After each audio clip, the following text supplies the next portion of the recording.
From Ethiopia to coffee houses around the world, today coffee is one of the most popular and widely consumed beverages in the world. It is part of everyday life for millions of people, but was not always a global commodity. I will be starting with how coffee went from Ethiopia to Yemen.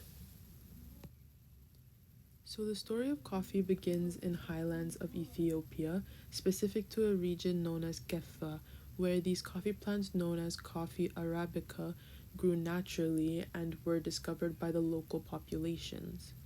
It became an important part of social and cultural life and was being prepared in more traditional ways.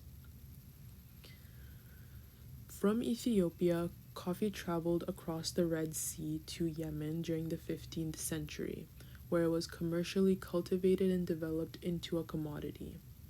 According to historical records, Muslim traders and pilgrims were crucial in transporting coffee beans from Ethiopia to Yemen.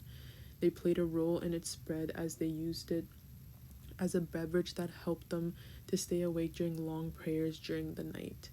Yemen was the primary gateway before it reached cities such as Mecca, Cairo, Istanbul by the 16th century. Okay, so next is how coffee expanded from Yemen to the Ottoman Empire. So, just for some background, the Ottoman Empire was a vast and influential empire which encompassed most of the southern Eastern Europe, the Middle East, North Africa, and parts of Arabian Peninsula. From the Ottoman Empire, coffee spread through to Europe where coffee houses became extremely popular very quickly.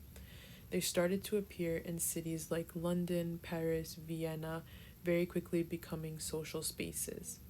However, they became more than social spaces and became a space where people were able to talk, exchange news, discuss politics and business, and this popularity helped create a growing demand for coffee.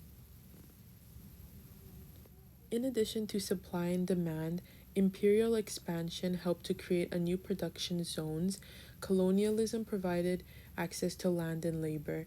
European powers began moving coffee plants beyond their original growing regions, such as to places like the Caribbean, Latin America, and Brazil.